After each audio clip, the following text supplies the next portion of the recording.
Ce sera le grand événement sportif dans les Vosges ce week-end. L'organisation sur le stade d'eau vive d'Épinal de 2 manches de National 1 de canoë-kayak. On va se rapprocher du coordinateur du site et membre du GESN, Arthur Grandemange. Bonjour Arthur. Bonjour. Bon, ça fait plaisir d'avoir des épreuves comme celle-là. Ça donne toute l'identité de cette structure. Oui, en effet. Et là, on arrive vraiment à faire rayonner le stade d'eau vive et le club autour de cette organisation. Alors on va poser les choses simplement, combien de compétiteurs et on aura vraiment les meilleurs Français, ceux qu'on verra à Paris dans un peu plus d'1 an. Oui, c'est ça exactement. Là on a 250 compétiteurs à peu près, sachant qu'on est sur un niveau de National 1 qui est le plus haut niveau français. Et on a aussi 3 nations qui sont la Belgique, la Hollande et les Suisses qui ont choisi cet événement pour pouvoir faire leur sélection nationale. Donc en plus on se retrouve sur une course un peu internationale entre guillemets. Donc il y aura 2 manches, samedi et dimanche, qui sont séparées en fait. On est sur une première manche le samedi avec une manche de qualification le matin, une manche de finale B entre guillemets l'après-midi et une finale à 10 sur l'après-midi. Et on remet ça le dimanche une deuxième fois avec 2 podiums bien séparés. On va aller espérer que les bateaux rouges du GESN s'en sortent le mieux possible. Avec Mathieu Biassiso, avec Fanchon Janssen, il y a des beaux espoirs. Oui, bien sûr. Là, on a 17 bateaux qui sont représentés sur la course. On a 16 athlètes, d'accord, sachant que Fanchon navigue en kayak et en C1. Et voilà, donc j'ai dit Fanchon et Mathieu sont nos 2 espoirs vraiment du club, d'accord. Et à savoir que sur cette course, on a une présélection pour les sélections olympiques, car des bateaux vont pouvoir prendre des quotas pour pouvoir accéder aux courses de Paris. On va parler de ce qui est juste à côté de nous, ce bassin. Quel débit ce week-end d'ailleurs? Alors là, on est sur un débit de 12 mètres cubes, c'est le plus gros débit. On a travaillé pendant 2 mois sur la configuration pour vraiment avoir un spot le plus difficile possible, entre guillemets, et les mouvements d'eau les plus engagés. Et on retrouve vraiment, là, on est sur un niveau international.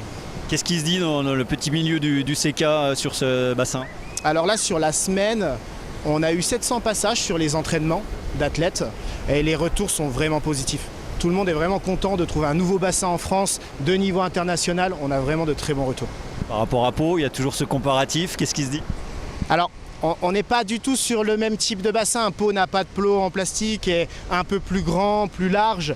Donc en fait, on n'a pas la comparaison qui se fait avec Pau. On est sur quelque chose de moins volumineux mais beaucoup plus technique. On va rappeler pour finir qu'il y aura une autre compétition internationale à la fin du printemps avec du slalom extrême, c'est ça? Bien sûr. Alors là, on va être sur une course vraiment internationale qui est ouverte à un assez nombre de publics comme les N1.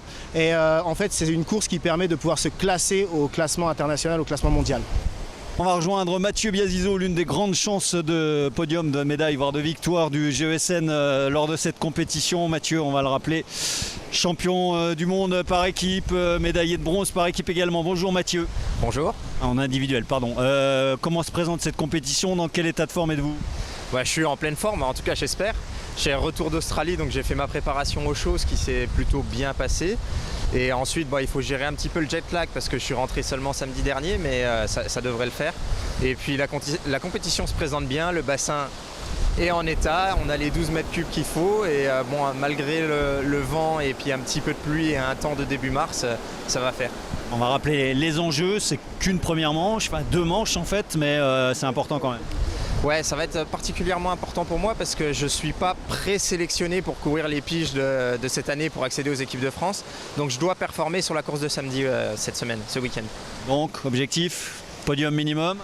Ouais, top 2 pour être sûr et pas avoir de calcul à faire. Alors bien sûr dans ma tête j'ai top 1, c'est la victoire qui compte, mais déjà top 2 ce sera bien sécuriser sa place pour les piges de sélection. Ouais.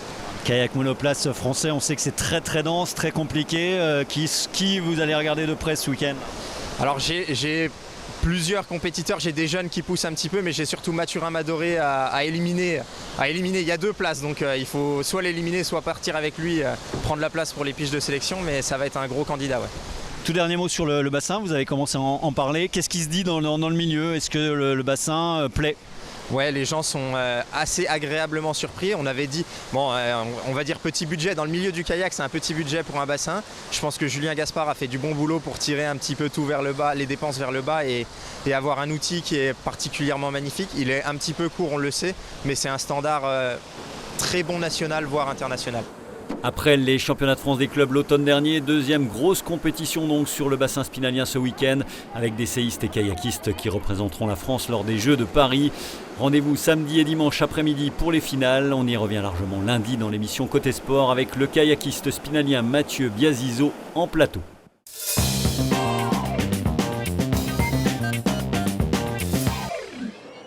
Dans le reste de l'actualité sportive du volleyball, battu en ouverture des playoffs d'élite le week-end dernier 3-1 à Mougins, les Louves se retrouvent désormais à 4 points de la première place, synonyme d'accession, et vont devoir se rattraper ce samedi soir pour ne pas être distancés. Leur adversaire Arnes, dernière du groupe, premier service à 19h10 au POJC. Victorieux il y a une semaine, le SAS Volley va lui tenter d'enchaîner à Charenton, premier relégable à 5 points derrière. En National 2, les filles du CAM Lanterne Rouge accueilleront la réserve de Vendeuvre-Nancy dimanche à 15h au gymnase La Pique. En N3, la SG Armée 6e se déplace à Sensey-le-Grand, deuxième de son groupe. Enfin, pour ce qui est de la course à pied, direction ce dimanche Thaon-les-Vosges pour la ronde printanière. Au programme, un 10 km dont le départ sera donné à 10h30 et surtout un semi-marathon, le dernier des Vosges, à 10h45 que l'on peut effectuer en relais. Les deux épreuves sont qualificatives pour les championnats de France, départ devant la Rotonde pour un parcours 100% urbain et arrivée au stade Robert Seyer.